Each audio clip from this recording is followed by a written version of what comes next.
Bom, para nós, como catequistas, é uma alegria muito grande de poder ver esse povo participando. Fiquei muito feliz que os meus catequizandos estão aí, né? Participando aí intensamente, fiquei muito feliz. Fico feliz também por todos os outros que participam, que são de outros catequistas, né?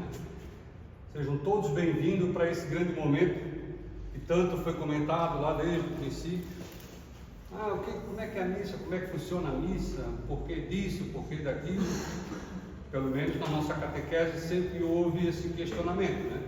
E aí nas conversas, nas reuniões que a gente teve, foi geral essa convocação para falarmos sobre a missa, especificamente, né? A missa, a Santa Missa por parte, para que a gente possa ter esse entendimento verdadeiro, porque muita gente que vem na missa aí, quando vem, né? Eu espero que todos vocês estão vindo da missa, né? É verdade isso? Não? É verdade, eu vejo aí que tem muita gente participando da missa e isso nos alegra muito nessa condição, porque não é só vir na catequese e só querer o sacramento, ele é muito mais do que isso. A missa ela tem muito mais valor, né?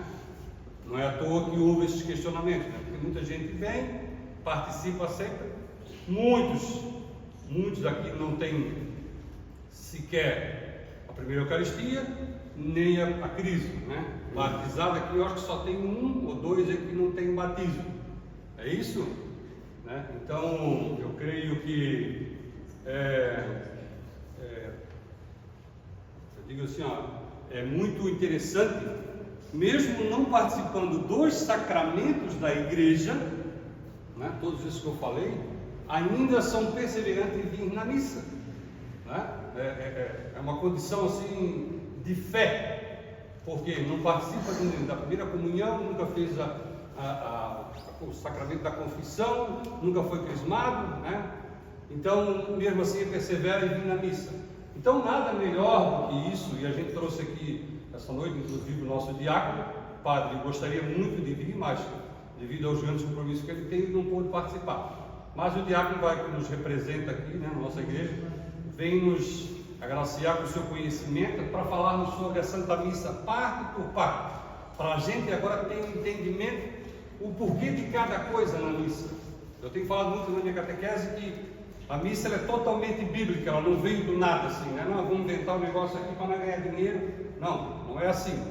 Ela é bíblica, ela tem explicação de tudo quanto é um desde quando você entra dentro da igreja, quando você faz o sinal da Santa Cruz, entrou dentro da igreja, ela tem um significado. Todos os momentos têm um grande significado. E a gente vem à missa e não percebe. Eu percebo. Né? Eu sei o sentido, eu sei o significado, então eu participo sempre. Entro na igreja do jeito que eu estou, em silêncio, procuro não sentar perto de muita gente que faz muito barulho, porque eu estou aqui ligado na missa para acompanhar tudo, porque tudo faz sentido na missa.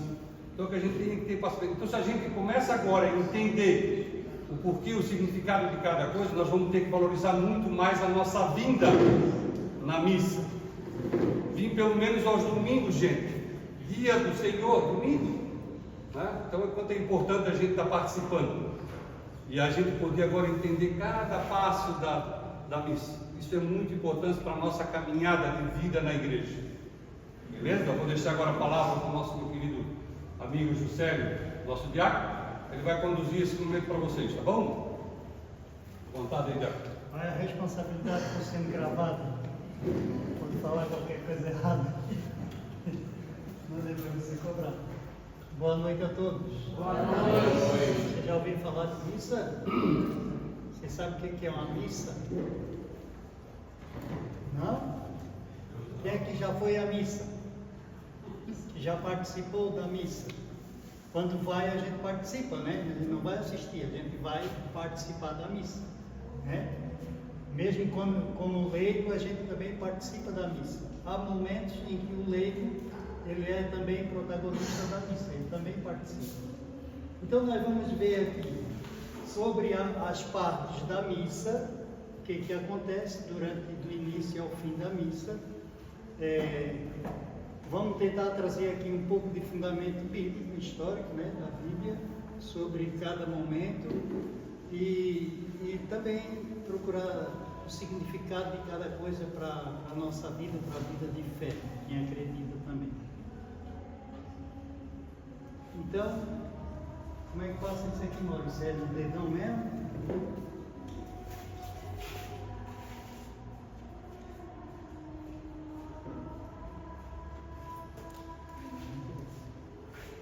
Então, o que é a missa?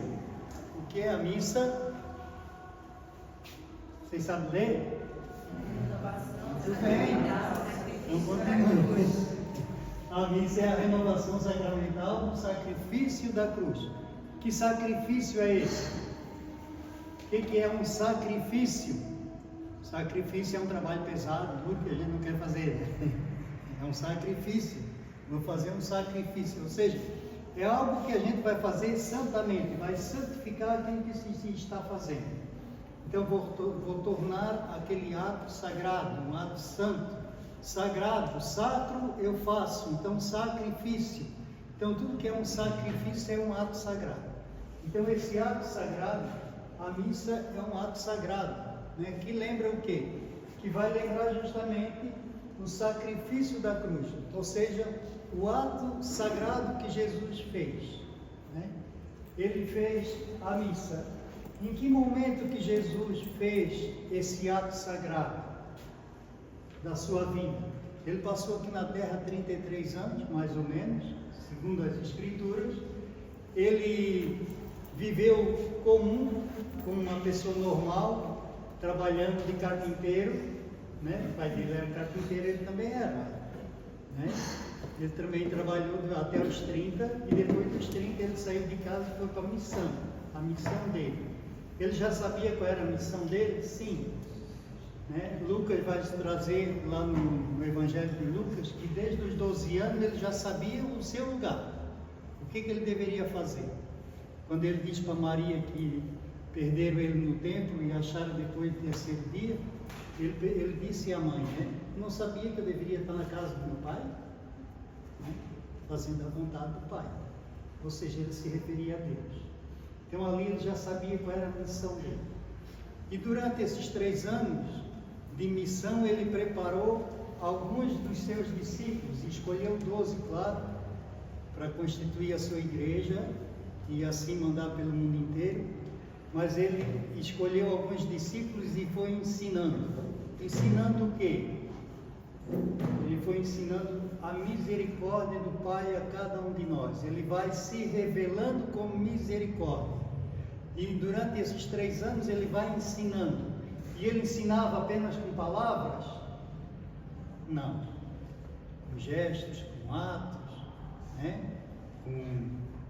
com milagres até que ele fazia. Então ele ensinava. Tanto que ele chega em Cafarnaum, onde morava Pedro, né? São Pedro morava ali, tinha a casa da sogra, tinha a vila ali dos pescadores, e tinha uma sinagoga pequena lá. E quando Jesus um dia chega lá, eles disseram, mas que ensinamento novo é esse? Ele ensina com poder, né? Ele não ensina apenas com palavras, mas com poder. Ele ensina e faz ao mesmo tempo. Então Jesus ensinava com poder. Quem ensina com poder é aquele que sabe o que está dizendo. Por que sabe o que está dizendo? Porque já viveu. Ele sente na carne. Então, quando se fala algo da nossa vida, a gente tem que falar com convicção. Mesmo que as pessoas trazem prova de que aquilo pode ser duvidoso, a gente não tem dúvida, porque a gente já passou por aquilo e fala com convicção. Então, Jesus falava, né, com autoridade, com poder. E por isso que eles ficavam assim, às vezes espantados. Então, Jesus preparou seus discípulos e quando eles viram que já estavam prontos, né? E isso ele vai verificar pela profissão de fé de São Pedro, que reconheceu ele como Filho de Deus. Aí Jesus assumiu aquilo que ele veio fazer no meio de nós. Veio fazer o sacrifício da cruz pela remissão dos pecados de quem? Só de nós? De todos, dos assassinos, dos ladrões, de tudo, de todos, sem exceção. Ele veio para resgatar a todos, sem exceção, os crentes, os não crentes, os ateus, até esses, Jesus veio para salvar a todos. Então a missa nada mais é do que a renovação. Na verdade não é uma renovação, é uma atualização do mesmo ato, né? É um ato único, como diz São Paulo, ele entrou de uma vez por toda, né?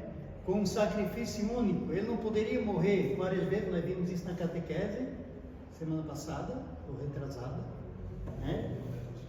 Lê-se ainda, tu ainda lê-se essa passagem, né? Ele morreu uma vez por todas. Ele não precisava morrer várias vezes, ele morreu uma única vez.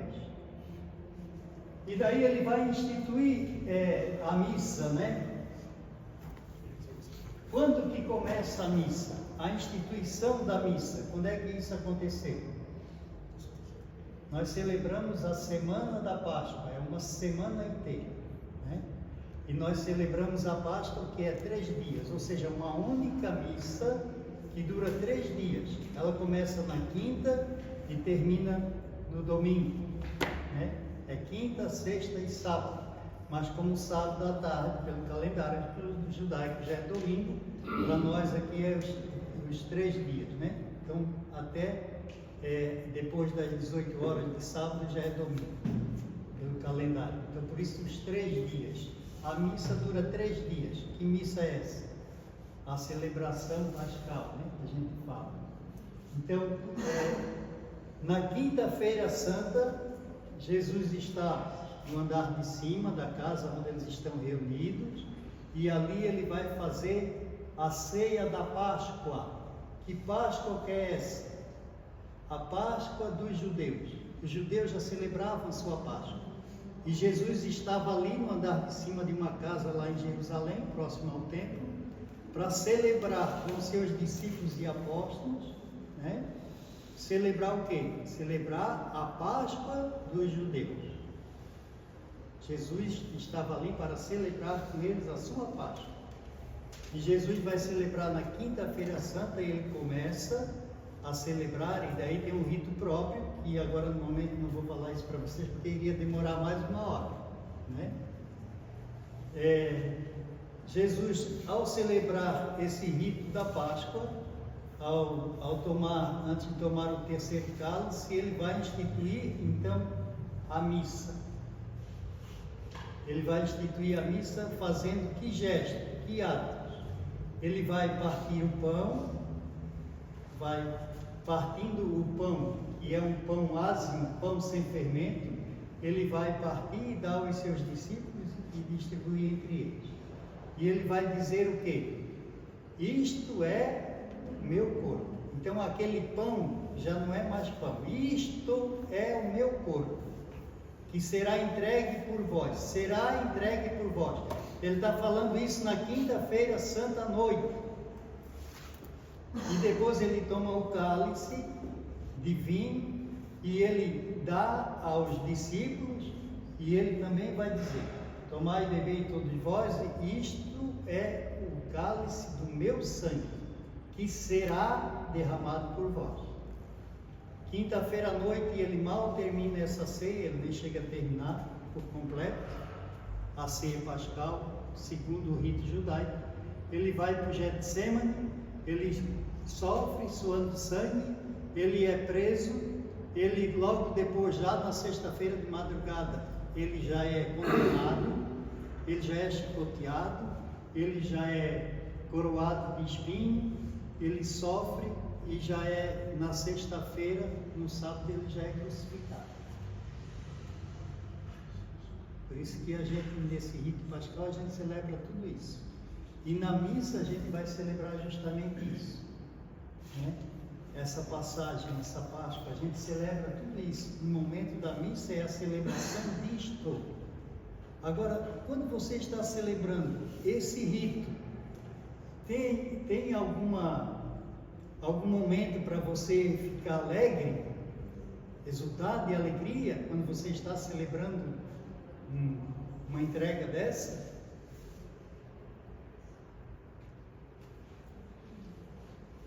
É difícil, né?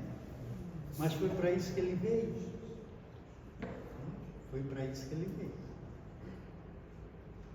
Então Jesus, depois de passar por tudo isso, ele vai ser crucificado e logo ele vai ressuscitar. E daí ele aparece aos de Emaús, aparece aos seus discípulos e apóstolos, e daí ele vai aparecer durante mais ou menos 49 dias, né? Aí no 50º, ou seja, no Pentecostes, ele derrama o seu Espírito Santo e ele sobe para a casa do Pai. Ele agora está entre nós, em espírito e verdade. Não é o que ele diz para a samaritana? O samaritano vai dizer: pois é, vocês judeus dizem que nós temos que adorar a Deus lá no templo de Jerusalém. O nosso pai Jacó diz que nós temos que adorar aqui nesse monte. E agora, como é que fica? Como é que se adora a Deus? Jesus vai dizer: virá um tempo, e já chegou, em que vocês adorarão o Senhor em espírito e verdade. Então nós adoramos a Deus em todos os momentos, em todos os lugares onde nós estivermos, em espírito e verdade. Então a missa é isso, né? E quando que começou? Começou na Quinta-feira Santa. A missa começou, né? O gesto da missa como missa na vida cristã, na vida daqueles que acreditam em Cristo, começou lá. Lá foi o início da missa. Mas aqui nós vamos falar da parte das missas. Quando é que começa a missa de domingo para nós, por exemplo? Em que momento começa a missa? Alguns teólogos dizem que ela começa quando você sai da sua casa. Você faz o mesmo gesto, a mesma caminhada do povo que foi liberto lá da escravidão do Egito, que caminhou pelo deserto e veio viver na terra prometida, né? Onde corre leite e mel. Então, essa caminhada desse povo é a nossa caminhada da nossa casa até a igreja. E quando você chega na igreja, você faz o quê? Olha só, o povo de Deus, para entrar na Terra Santa, Moisés conduziu o povo. Nenhum daqueles que ele libertou do Egito conseguiu entrar na Terra Santa. Só entraram os filhos deles. Era um povo de cabeça dura. Nós também somos, mas eles eram um povo de cabeça dura. Por isso que eles não conseguiram entrar. Só os filhos que conseguiram entrar. Aliás, só um seguidor de Moisés é que conseguiu conduzir o povo e entrar. Mas Moisés não. Moisés chegou a ver a Terra Santa, mas não entrou. Entrar na Terra Santa, entrar no solo sagrado. Então, quando nós entramos na missa, o que a gente olha para o lado, o que a gente vê na porta de entrada? Tem ali uma cubazinha, né? Uma água benta, para a gente fazer o quê? Purificação. A gente vai se purificar, né? Com o sinal da cruz, e vai adentrar no templo, no solo santo. Porque não cabe a nós entrar num lugar sagrado sem estar com o coração purificado. Pelo menos a nossa mente já vai dizer, né? Que a gente está se purificando, está chegando ali e sendo, digamos assim, abençoado, ou querendo ser abençoado em nome do Pai, do Filho e do Espírito Santo. Então, para nós, a missa começa nesse ato em que alguns dizem que é lá de casa que a gente já faz esse trajeto, né? Alguns exegetas, alguns teólogos já falam dessa caminhada da nossa casa até a igreja. Por quê? Porque ali a gente já vem com a intenção de participar, não de outra coisa, mas da missa. Então, para nós, a missa já vai começar ali, a gente já está preparando para vir a missa. E depois, mas propriamente dito, a missa começa com um canto de entrada, que é um canto que acompanha o rito. Não necessariamente pode haver esse canto de entrada, né?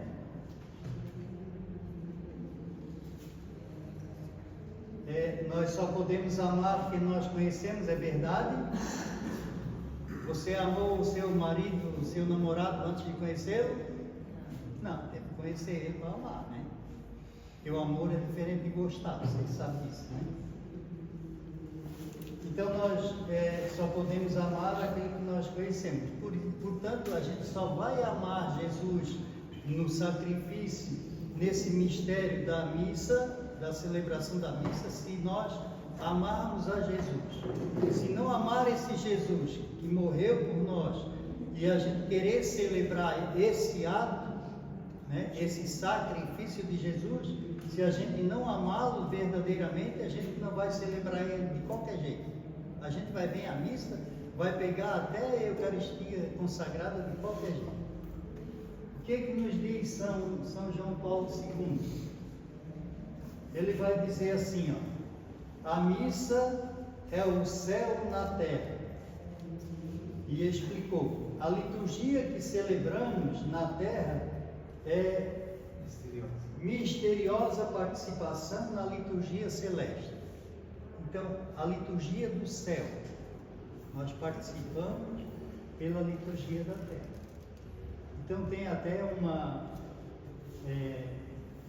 tem uma foto muito interessante que traz isso, né? Uma verdade, que os anjos e os santos, a comunhão dos santos, elas se unem sobre nós aqui na terra na hora da consagração. Só que a gente não vê com os olhos humanos. A gente só pode sentir isso com olhos da fé. Com olhos humanos a gente não vê. E nessa hora o céu vem até nós. O céu desce na terra nessa hora da consagração. De todas as vezes que é consagrado, o céu desce. Os santos, os anjos, né? Eles vêm ao encontro. A missa ainda é a participação no banquete do Cordeiro. Né? Toda missa é a celebração do mistério pascal. Toda missa é a celebração do mistério pascal. Lembra que lá na Páscoa dos judeus, quem é que morria uma vez por ano para celebrar a Páscoa? Era o Cordeiro, né? Então por quê? Porque no dia em que eles saíram do Egito, Deus vai falar para eles matar um cordeiro de 1 ano sem defeito, e que tinha que repartir com as outras famílias, se a família que matasse o cordeiro fosse pequena demais para consumir inteiro. E aquele cordeiro eles teriam que tirar o sangue e pintar o umbral da porta, porque o anjo da morte iria passar ali. Aquele que comesse o cordeiro e que tivesse a marca do sangue do cordeiro, a morte iria passar e aquela família, aqueles que estiverem dentro de casa, não iriam falecer. Então isso aconteceu lá no Egito, que é uma das pragas, né? A morte do primogênito. Então cada um que tinha um primogênito, que toda a família tinha, né? Não interessa a idade do primogênito, mas é o primeiro. Então o anjo da morte entrava e levava a vida do primogênito de cada família, exceto daqueles que tinham consumido o cordeiro e a marca do sangue do cordeiro. Quando que nós adquirimos essa marca do sangue do cordeiro na nossa vida? Quando que nós morremos? Quando que nós assumimos isso? Quando nós somos batizados. Quando nós morremos para nós mesmos, para aceitar Cristo, nós recebemos a marca, né? A marca do Cordeiro. Então, durante muito tempo, né, da saída do povo do Egito até a quinta-feira santa em que Jesus instituiu a Sagrada Eucaristia, era celebrado com cordeiro, né, com sangue de animais. Era oferecido sangue de animais para aplacar o pecado de cada um. Quem fazia isso era o sacerdote do templo. O sacerdote que fazia. E agora, Jesus é o sacerdote dos sacerdotes. Ele é o sacerdote por excelência. Ele vai oferecer a sangue de algum animal? Não. Ele vai oferecer-se a si mesmo. Por isso que ele é chamado Cordeiro de Deus. É aquilo que João Batista, que depois que ele é batizado no Rio Jordão, vai dizer para os seus discípulos: eis o Cordeiro de Deus. Eis o Cordeiro de Deus. É ele que vai tirar o pecado do mundo. O pecado do mundo. né? Não é os pecados, mas é o pecado. O pecado é daquele que é contra Deus, é o pecado do mundo. Vê se tem alguma coisa. Os primeiros cristãos chamavam a missa também de ceia do Senhor, ou fração do pão, né? Aquilo que Jesus instituiu na Santa Ceia e partiu o pão.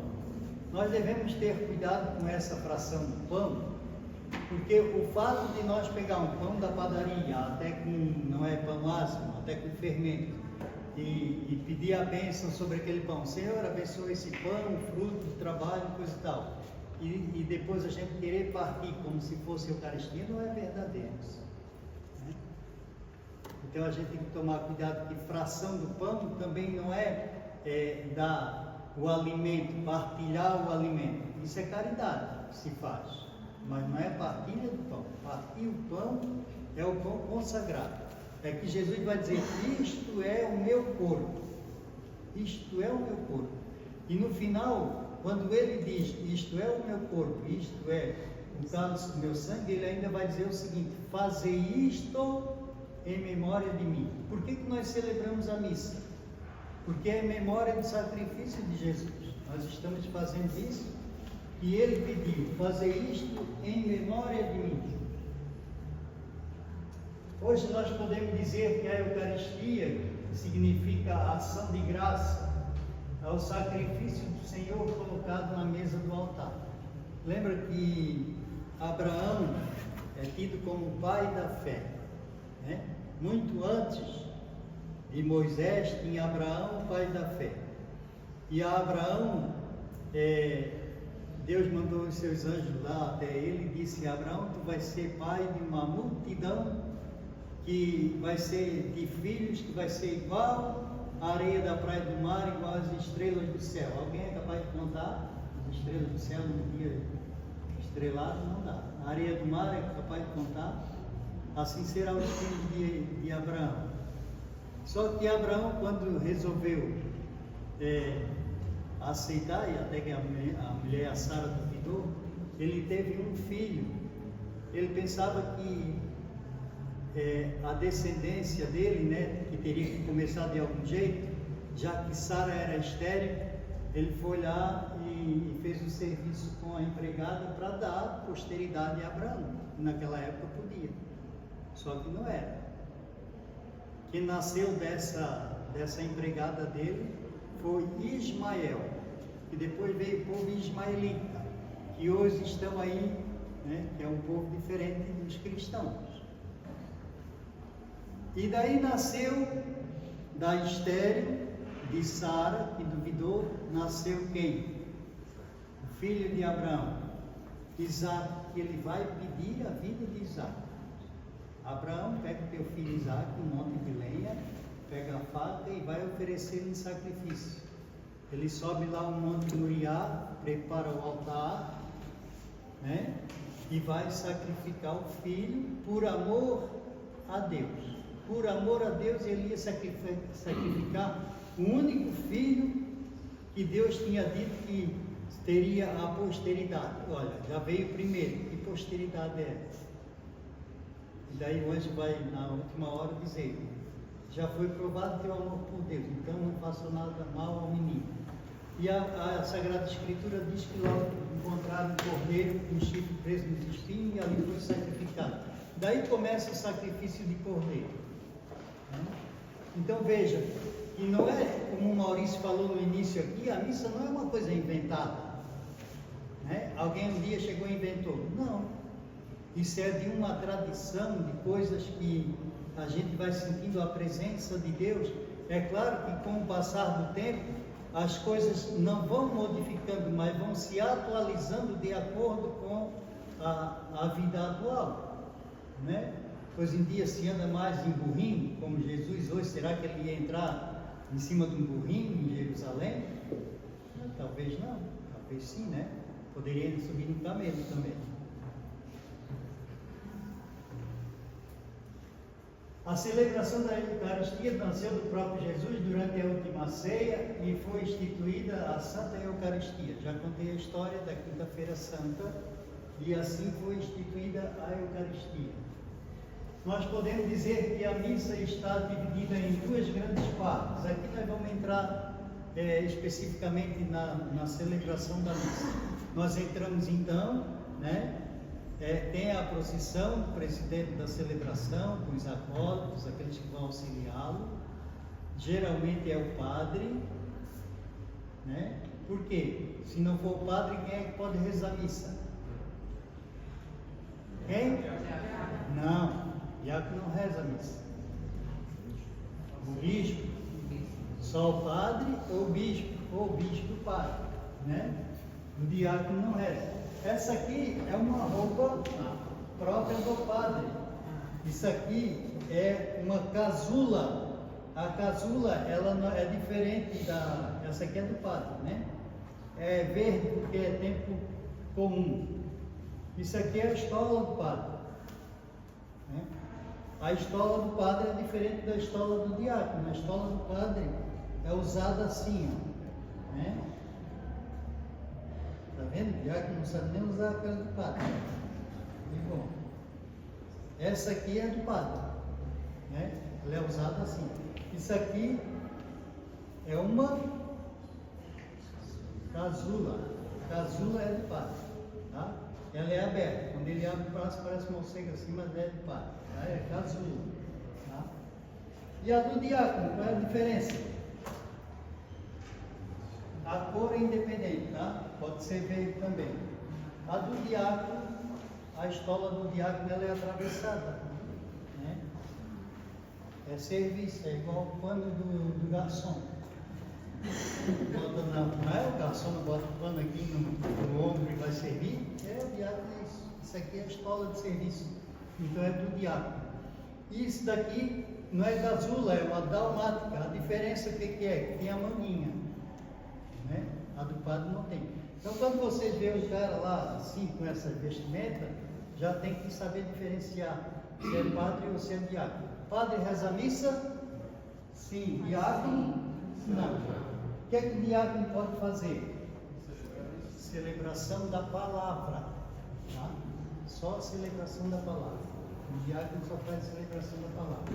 Então está dividido em duas grandes partes: a liturgia da palavra e a liturgia eucarística. O diácono pode fazer a liturgia da palavra, a celebração da palavra, com distribuição da Eucaristia. Uma Eucaristia que é reservada, que já é reserva, ou seja, que é sobra da missa, né? E geralmente a gente deixa sobra para atender quem? Os doentes, né? Na falta do padre e na falta do diácono, o ministro pode celebrar? O ministro pode celebrar, fazer a celebração da palavra, tá? O ministro pode fazer, o ministro da comunhão, ou pode fazer a celebração da palavra também. Só que aí tem alguns que ele não vai poder sentar lá na cadeira presidencial, digamos assim, né? É diferente. Mas ele vai celebrar como o presidente da celebração da palavra. Ele vai fazer a celebração da palavra. No caso, quem é que, estando o padre e o diácono na celebração, quem é que faz a parte da proclamação do Evangelho? Cabe ao diácono, né? Se ele não estiver, aí o padre faz. Essas duas metades dividem-se ainda em ritos específicos. Na Igreja Latina, a liturgia da palavra inclui a entrada, os ritos iniciais, o ato penitencial, as leituras da Escritura. Essa é a liturgia da palavra. A liturgia da palavra, o rito inicial, por exemplo, ele inicia com a entrada. Nós temos lá a acolhida, o padre faz a acolhida, o diácono, né? Às vezes ele faz a acolhida como o rito da missa, né? Tem um rito da missa, que é um rito ordinário. Esse daqui é o novo missal. Então, nesse rito ordinário, tem aqui os ritos iniciais. Esse novo missal traz, inclusive, que deve ser algumas partes cantadas, né? Então, às vezes, agora com esse novo missal, muitos padres antigos não conseguem acompanhar, então eles continuam fazendo o rito antigo, mas os novos que sabem, eles começam a cantar essa parte. Não é que mudou só isso. Na verdade, isso daqui é coisas antigas que está sendo, né, resgatada, né? Então, aqui no rito inicial, nós vamos ver o quê? Em nome do Pai, do Filho e do Espírito Santo. Não é a primeira coisa que se faz? Nós estamos reunidos em quem? Em nome de quem? Pai, do Filho e do Espírito Santo. Ali começa exatamente a missa, né? E depois ele vai fazer a acolhida. E a acolhida, aqui nós temos várias espécies de acolhida. O Senhor que encaminha os corações para o amor a Deus e consciência de Cristo esteja convosco. E vocês vão responder o quê? O que o povo responde? Bendito seja a Deus que nos reuniu em nome de quem? Em nome de Cristo. Aí depois ele vai dizer, o Senhor esteja convosco, Ele está no meio de nós. Isso aí é o diácono na hora, ou o padre na hora de fazer a proclamação da palavra, ou seja, do Evangelho. Mas antes disso, nós temos o quê? Nós somos encaminhados ao pedido de perdão. Porque para bem celebrarmos, né? Para bem celebrarmos, o canto de entrada. Aqui tem um modelo de canto de entrada. Vamos cantar o canto de entrada? Vocês sabem no ritmo? Todos reunidos na casa de Deus, cantos de alegria e grande louvor, vamos celebrar os feitos do Senhor e sua vontade que nunca vai em fim. Todos reunidos na casa de Deus, com cantos de alegria e grande louvor, vamos celebrar os feitos do Senhor e sua vontade que nunca tem fim. Vamos celebrar, Deus está aqui. Vamos celebrar, Deus está aqui no meio de nós. Vamos celebrar, Deus está aqui. Vamos celebrar, Deus está aqui no meio de nós. Ele está presente aqui. E logo depois, então, no canto de entrada da acolhida, em nome do Pai, do Filho e do Espírito Santo, aquela oração em que a gente responde, nós temos então. Só dando uma complementação no canto, né? É importante que não pode ser qualquer canto, né? Que a gente pode colocar na liturgia. Por exemplo, vou tocar uma música do Roberto Carlos, né? Que no início da missa tem uma... Pode Zezinho. Então, tem algumas músicas que nos... Aliás, vão ao contrário, né? Tem músicas que são indicadas para o canto litúrgico, né? Então, as músicas de entrada, elas fazem, né, esse tipo de acolhida para a liturgia. E em datas de solenidade, procura-se também buscar músicas que têm referência com aquela solenidade. Então, litúrgica, isso. Então, o dia da Santíssima Trindade, então procura-se cantar uma música voltada, uma música que é uma música de acolhida voltada à Santíssima Trindade, e assim vai. Então, o músico ele tem que passar por esse processo, né, de formação também, para poder ir conhecendo as músicas, né, e para a gente poder celebrar melhor, né, a Santa Missa. Bem. Mas como o diácono comentou, o canto de entrada, todos os cantos eles são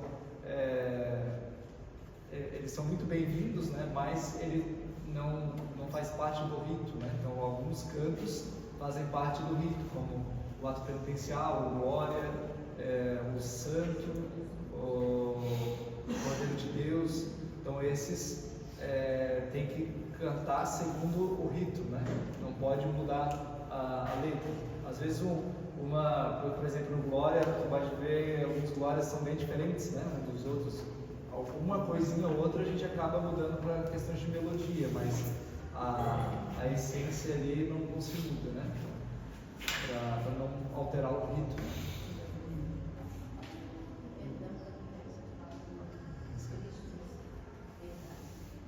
Isso, que daí eu confesso a Deus e eu queria pensar.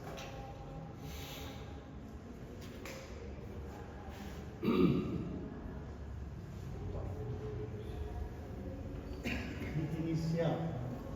Então esse é o rito inicial, né? O sinal da cruz, a acolhida, né? E logo depois então a gente vai entrar na confissão dos pecados, ou seja, pode ser com canto e pode ser rezado também, né? Confissão dos pecados. E quando é rezado a gente confessa. Como é que a gente fala? Confesso a Deus Todo-Poderoso e a vós, irmãos e irmãs, que pequei muitas vezes, pensamentos, palavras, atos e omissões. Por minha culpa, minha tão grande culpa. O que agora o novo missal diz? Quando a gente reza e diz minha culpa, minha tão grande culpa, a gente bate no peito, assumindo a cada um a sua culpa. E peço à Virgem Maria, aos santos e anjos e a vós, irmãos e irmãs, que rogueis por mim a Deus nosso Senhor. Inclusive essa oração também pode ser cantada, né? Então veja que isso daí é o canto que é o próprio rito. Quando cantado, não acompanha o rito, ele é o próprio rito, né? Então o que diz ali? As diretrizes litúrgicas nos indicam que devemos pedir perdão de nossos pecados antes da nossa participação eucarística. Fundamento bíblico. Aquela passagem que Jesus vai dizer: se você tiver alguma coisa contra o teu irmão, está diante do altar para oferecer, né, dar a tua oferta, então vai e reconcilia primeiro com ele e depois vem oferecer a Deus. Por isso que a gente pede perdão. Muitas vezes a gente não tem condições de ir atrás do cara que está em outra cidade, né, para depois vir fazer a oferenda da missa, ou seja, a oferenda da missa que é a única, que é o próprio Cristo. Então nós pedimos perdão. Esse perdão que é dado não é aquele perdão de pecado, né? Os pecados capitais, ou melhor, pecados mortais, né? Eu roubei, eu matei, aí só com esse pedido de perdão da missa, não. Isso daí requer confissão, né? Esse pecado que é perdoado, essas faltas, pequenas faltas com essa oração, de repente a gente ficou irritado com o outro, a gente xingou o outro, né? E nesse sentido, esses pequenos pecadinhos é que é perdoado com isso. Por quê? Porque logo depois a gente cai em si e vê que está errado e corrige. Mas aqueles pecados que está lá dos 10 mandamentos, isso daí requer confissão, né? Não é simplesmente com esse pedidozinho de perdão. Por isso nós dizemos: Senhor, tende piedade de nós, Cristo tende piedade de nós e Senhor tende piedade de nós. E aí nós recebemos a misericórdia do Pai, claro, nessas pequenas faltas, como eu já expliquei. Logo depois disso nós cantemos o glória, nós nos sentimos perdoados. Tenho que, para eu me policiar na hora de, porque essa confissão durante a missa não é a confissão grave que a gente faz. Sim, pecado grave. Então, os 10 mandamentos são aqueles que nos mantêm fora dos pecados e são dignos da confissão com o padre. Sim. Eu não posso fazer matei alguém na missa. Eu preciso do padre falar isso somente que eu possa comungar isso. Sim, exatamente. Exatamente, porque daí a gente não está preparado. Então, tudo isso, desde o início até a oração depois que a gente vai ver, é uma preparação para que a gente esteja em comunhão, todos numa única comunhão, para celebrarmos o sacrifício de Cristo. Se eu tenho pecado no coração, eu não estou em comunhão. Né? A comunhão tem que ser sem pecado. Em resumo, né, falando sobre pecado mortal, em resumo, os 10 mandamentos, mas nem sempre, né? Então tem que ver aquelas os 3 pilares ali para entender se é um pecado mortal, se é de matéria grave, se eu estou fazendo de livre e espontânea vontade. Tem um outro, terceiro que agora eu esqueci o que eu falei na catequese. O senhor tem uma fonte para eu saber, uma bibliografia, um livro? No catecismo você consegue encontrar o livro do catecismo. É assim, ó, por exemplo, matar é pecado, e é grave. Sim. Né? Mas está lá no meio do mar, só tem uma tábua de salvação e está tudo em mais 3.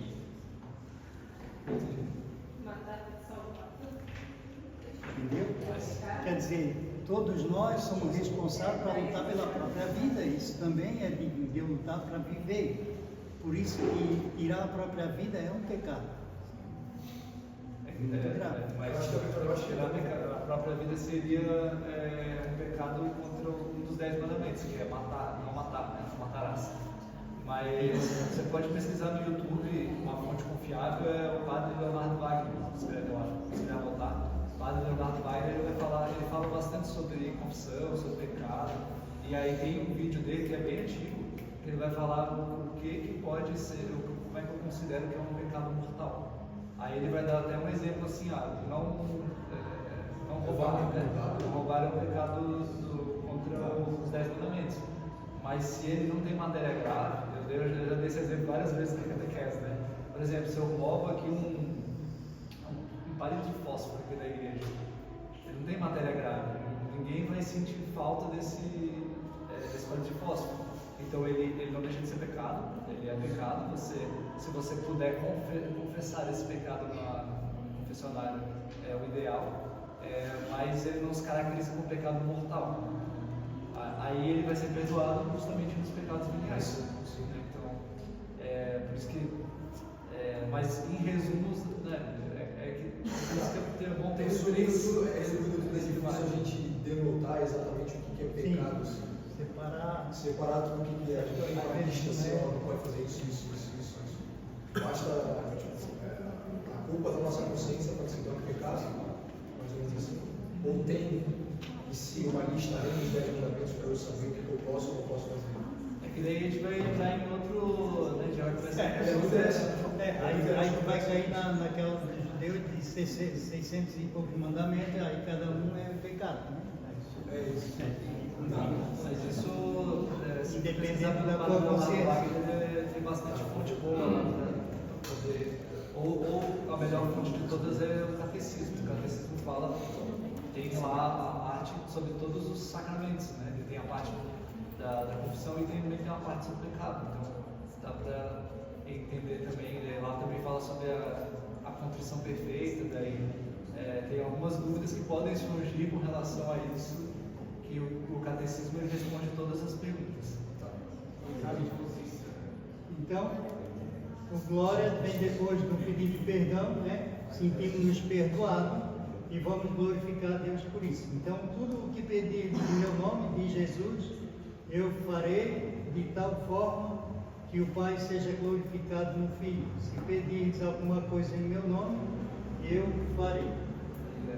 Logo depois vem a oração, que é a primeira oração que o padre faz, né? O presidente na celebração, reservada a quem preside, que é a reza em nome da Assembleia. Deseja reunir e unir todos os sentimentos da comunidade que celebra. Depois de dizer oremos, o padre faz a pausa para que cada pessoa coloque diante de Deus as próprias motivações. E o amém da Assembleia significa que ela está de acordo com a oração feita. Terminada essa oração, aqui termina o rito inicial, né? Agora a gente vai partir para o rito da palavra. Aí começa o rito da palavra. O rito da palavra inicia-se com a leitura. como nós estamos aqui vendo a missa dominical, aqui ela vai ter duas leituras, o Salmo e mais o Evangelho, a proclamação do Evangelho, né? Então, aqui tem as leituras, é o momento que define a liturgia da palavra. E os católicos que participam da missa todos os dias ouvem ao longo de 3 anos a leitura de quase toda a Bíblia, através do lecionário. São Paulo escreveu aos Romanos, né? A fé vem da pregação. A pregação é o anúncio da palavra de Cristo. Ele diz isso porque naquela época não havia máquina de impressão, por isso que nem no celular, que hoje a gente pode ter os aplicativos aí, ter a missa diária, né? Ou a liturgia diária. A maioria das pessoas não tinham acesso aos evangelhos, portanto participavam da missa ouvindo a palavra. A primeira leitura, por que a cada 3 anos, geralmente a gente vê a cada 3 anos todas as leituras da Bíblia? Porque nós temos 3 evangelhos sinóticos, Mateus, Marcos e Lucas, né? Ano A, ano B e ano C. Ano A, Mateus, Marcos, B e C é o Lucas. E o de João? O de João ele perpassa nos 3 de acordo com o tempo, né? Porque João ele é mais específico, ele é mais profundo em apenas 6 dos sinais que Jesus realizou na terra. Então a primeira leitura geralmente é tirada do Primeiro Testamento, né? E também às vezes é do Novo Testamento, algumas cartas. O Salmo é uma resposta sempre à primeira leitura, né? É a resposta de Deus que nos fala através da leitura, ou seja, geralmente é o canto, o Salmo, né? E geralmente deve ser cantado. Esse canto do Salmo, ele faz parte do rito, ele não acompanha o rito, ele é parte do rito. E deve ser salmodiado. Então, salmo é para ser salmodiado, ou seja, ser cantado. No mínimo, refrão. Por isso que vocês muitas vezes veem nas celebrações agora, quando não se tem um cantor, né? Aí fica difícil, tem que se ler livro. E a segunda leitura geralmente é sempre do Segundo Testamento, somente nas solenidades de domingo. Existem solenidades ou na solenidade de domingo. Alguns dias específicos, né? Dias santos, aí também tem essa segunda leitura. E o Evangelho. Atenção às leituras. Um dos biblistas do século III, que é Orígenes, ele diz: vocês que estão acostumados a participar do mistério divino, sabem quando recebemos o corpo do Senhor, protegê-lo com toda a cautela e veneração, para que não caia dele nenhuma partícula, para que não se perca a dádiva sagrada, pois acreditam, e com razão, que são responsáveis se algum pedacinho cair dali por negligência, mas se estão certos em preservar com tanto cuidado o seu corpo, porque acham que há menos culpa em negligenciar a palavra de Deus do que em negligenciar seu corpo. Ele faz a pergunta, né? A gente tem tanto cuidado com a Eucaristia e o ensinamento da igreja, nós podemos receber, e vocês veem as várias formas de receber, né? Não é aquilo que foi instituído, infelizmente, na pandemia, por causa da mão, de ter o cuidado da mão, aí todo mundo vê igual o Siri, pegar com pinça, né? Isso não existe. A Eucaristia é dada, né? E a gente recebe, o correto é receber na palma da mão esquerda e pegar com a direita, claro, se você é direita ou esquerda, a mão não, né? E se a pessoa tiver uma mão só, como é que faz? Diácono? Tomar na boca. Você pode tomar na boca em pé ou na boca de joelho também. São as formas corretas de receber a comunhão.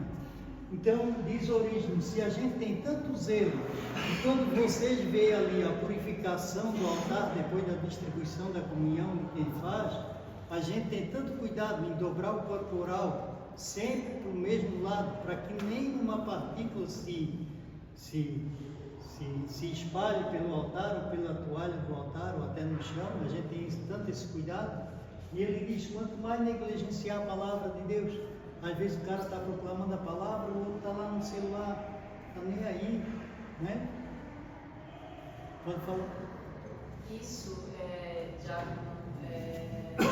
antigamente a gente tinha o boletim acompanhar as leituras, né? Sim. Hoje, né, a gente tem que ouvir. E muita gente ainda também, né, celular acompanhando ali, né? Não tem as leituras todas né? Na internet, né? Então, eu vejo muito ainda pessoas que estão aqui na celebração e acompanhando ali no celular as leituras. Teve até um tempo atrás que a gente tinha um folheto dominical, era distribuído o folheto da missa para todo mundo. Isso foi tirado justamente por isso. A pessoa ficava com o folheto, muitas vezes ela não estava acompanhando aquela própria leitura, ela estava lá já no Evangelho, estava acompanhando as orações que cabem ao padre fazer e não acompanhando as leituras que eram proclamadas, né? Porque se a gente gastou tanto tempo no ato inicial, né, para nos reunir em torno justamente disso, para escutar a palavra de Deus, para ver o que Deus tem que falar, a gente teria que ter esse cuidado que diz aí o nosso irmão Orígenes. Aí depois vem a aclamação do Evangelho, exceto na Quaresma, nós cantemos com alegria, acolhendo a Cristo, ou seja, nós cantemos com alegria acolhendo a Cristo o que vai nos falar, ou seja, a proclamação, né? A proclamação da palavra. Então, geralmente a proclamação da palavra ela já vem no missal, né? Que é constituído do aleluia, né? Aleluia, e tem ali uma antífona que pode ser cantado na hora ou rezado. Então, a proclamação do Evangelho é o ponto alto da liturgia da palavra. A cada 3 anos nós lemos o Evangelho diferente, A, B e C, já foi dito. Antes da proclamação, marcamos com o sinal da cruz, ou persignação, dizer, atesta a mente, a boca, o peito, para expressar o desejo que a palavra nos guie em tudo o que pensamos, falamos e fazemos. Por isso que no início se pede perdão por atos, palavras e omissões, né? O que se deixa de fazer, ou o que se faz de errado. Aqui, na hora da proclamação do Evangelho, quem proclama diz, o Senhor esteja convosco. Então, se o Senhor está no meio de nós, aí a gente vai proclamar a palavra e faz o sinal da cruz, né? Pelo sinal da cruz, na testa, né? No pensamento, na palavra, na boca, né? O que a gente fala, atos, palavra, pensamentos, palavras e atos. Atos é aquilo que a gente faz, né? É o coração. Então a gente faz o sinal da cruz no coração. E depois é proclamada a palavra. No final ele vai dizer que é palavra de salvação. Essa é uma diferença. Quando se faz as leituras, no final se diz palavra do Senhor. E no Evangelho se diz palavra de salvação. Porque nós estamos falando antes do Primeiro Testamento, né, do Antigo Testamento, e agora a gente fala do Novo Testamento. Palavra de Jesus, é palavra de salvação. Pedro vai dizer a Jesus, quando Jesus diz aos discípulos, quem não comer o meu corpo e não beber o meu sangue, ou seja, quem não participar dignamente da missa, não comungar, não terá parte comigo. E daí todo mundo começou a sair, né? Porque achava assim, ele está doido? Está dizendo para nós ser canibal, comer o corpo dele, tomar o sangue dele, né? Mas Jesus não está dizendo isso. Ele estava se referindo àquilo que ele ia instituir a Sagrada Eucaristia, na quinta-feira santa. Quem não comeu o meu corpo, não bebeu meu sangue, não terá parte comigo. Porque o meu corpo é verdadeiramente comida e o meu sangue é verdadeiramente bebida. Se o corpo de Cristo deixa de ser comida, ele não é mais corpo de Cristo. Uma hóstia consagrada, se não tiver cuidado, devido cuidado, ficar no sacrário durante 6 meses, no inverno, onde é úmido, e ela ficar com bolor, alguém come? Não. Então ela já deixa de ser o corpo, porque ela não pode ser comida, ela não é mais comida. Se o vinho consagrado vier a azedar, se tornar vinagre, vinagre é bebida? Não. Então deixa de ser sangue de Cristo. Então meu corpo é verdadeiramente comida e meu sangue verdadeiramente bebida. Quem não comeu meu corpo e tomar o meu sangue, não terá parte comigo. Nisso os discípulos saíram. Jesus estava lá em Cesareia de Filipe, quando falou isso. E daí eles começaram a sair e Jesus se vira para os discípulos e diz: vocês também não querem ir embora? Jesus não tinha medo de ficar sozinho. Hoje nós temos medo que a igreja fique vazia. O que adianta a igreja estar cheia de incrédulos? Faz de conta? Não. Aí vai ficar meia dúzia ali que sabe que aquilo ali é o corpo de Cristo. Aí Jesus diz para Pedro e para os discípulos: vocês não querem ir embora? Aí Pedro vai dizer: a quem iremos nós? Só tu tens palavra de vida eterna. Quem é que tem palavra de vida depois da morte?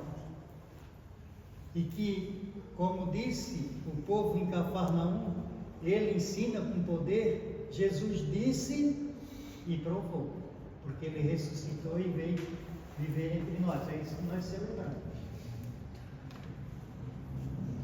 Depois vem a homilia. A homilia não é uma explicação, A homilia é mais uma atualização da palavra que foi proclamada, que foi lida e escrita numa época que mais de 2000 anos, o Antigo Testamento escrito há mais de 2000 anos, o Novo Testamento também, alguns há mais de 2000 anos. E agora como é que vai se atualizar para a nossa realidade? Então o padre, através da homilia, ele coloca aquilo que foi dito e atualiza. Por isso que vai fazer eco na palavra de São Pedro. Só tu tens palavra de vida eterna, que dura para sempre. Então na homilia, a explicação da leitura é muito mais do que uma explicação, é uma atualização da palavra. Sentido de aprofundar a luz da nossa realidade, daquilo que nós vivemos hoje. Então a palavra, ela falou a realidade há 2000 anos, há 1000 anos atrás, e hoje para nós ela fala e vai continuar falando daqui para frente aos nossos descendentes. É um momento de muita atenção e um dos momentos mais importantes da missa. Às vezes o padre está falando, quando o padre está dizendo alguma coisa, cai no nosso coração e a gente está dizendo: essa foi para mim. O que não pode acontecer é a gente escutar e dizer: se meu marido estivesse aqui escutando, ou então meu filho deveria estar aqui escutando o que o padre está puxando a orelha, está dizendo mais verdade.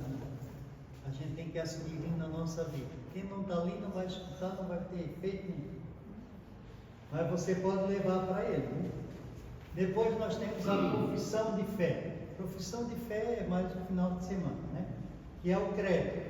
Ali nós dizemos que cremos em Deus Pai, em tudo que Ele fez, no Seu Filho, e depois também na igreja, naquilo que constitui a igreja e naquilo que motiva a igreja, o Espírito Santo, a comunhão e assim por diante.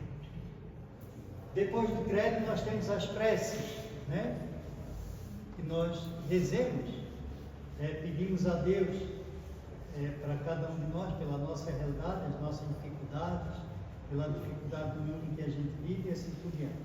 São os pedidos elevados a Deus em que expressamos nossa necessidade, nosso sentimento, pedimos por todos nós que vivemos neste mundo. A igreja é a nossa própria comunidade. E depois vem o canto do ofertório. Aí terminamos aí a parte da celebração da palavra, com a homilia, e nós com as preces, e nós vamos então iniciar a liturgia sacramental, né? E daí tem um canto do ofertório. O que nós vamos ofertar? Te apresentamos neste altar como sinal que tu recolhes nossa oferta, tudo que somos deixamos aqui, pão e vinho te apresentamos neste altar.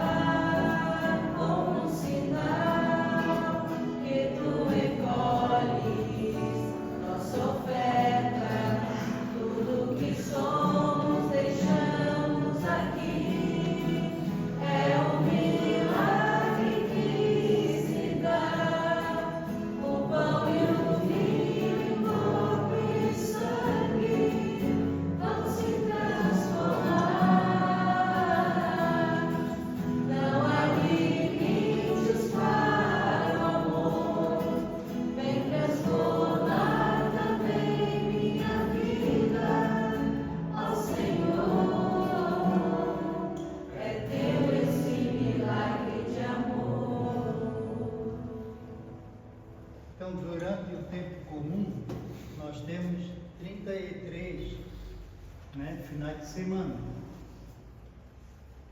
E em cada 33 finais de semana, que vai terminar no quarto com o Cristo Rei, né? Quando não chega no 34, aí a gente termina com Cristo Rei. A cada final de semana nós temos as 3 leituras, né? A coleta, que é aquela inicial, depois a próxima, que vai ser a próxima oração que a gente vai fazer, que é a segunda oração presidencial, né, para iniciarmos esse. Tiago, o que são esses 2 livros? Quais são os nomes que tem que dar padre usa e quem não botar não bota? Qual é o nome para explicar para as pessoas? Ah, tá. Esse aqui é o missal, né? Esse aqui é o missal. E o que se usa lá no outro ambão é o lecionário, né? O missal, ele tem todas as partes da missa, todas as orações. Tem aqui a primeira, segunda, terceira, quarta, quinta e sexta, né? Tem os prefácios. Tem aqui a oração eucarística, são 6 orações eucarísticas. Tem os prefácios de acordo com o tempo, como ele explicou aqui, que o canto não pode ser aleatório, tem que ser um canto de acordo com a liturgia. O prefácio que o padre usa aqui também é de acordo com a liturgia, né? De acordo com o tempo litúrgico também. Então, o livro é esse, o padre usa um missal. O que o padre usa é o missal. Então, nas partes da missa, e aqui tem as partes da missa, existe também as rubricas, né? Orações eucarísticas. Aqui tem uns letreiros vermelhos, isso aqui é chamado rubrica. Isso aqui é o que o padre deve fazer na hora que for fazer aquele tipo de oração. Então você vê, tem hora que o padre junta a mão, tem hora que levanta a mão, tem hora que abre os braços, tem hora que se ajoelha, tem hora que se inclina. Tudo isso está escrito aqui para ele fazer, não é aleatório. Em algumas situações eu tenho a sensação que ele lê, principalmente o Evangelho, diretamente da Bíblia. Tem situação assim? Ou não tem situação? Geralmente na missa tem já as leituras e o Evangelho pré-estabelecido para aquele dia. Sim, né? Mas quando é um dia santo. Na Bíblia diretamente.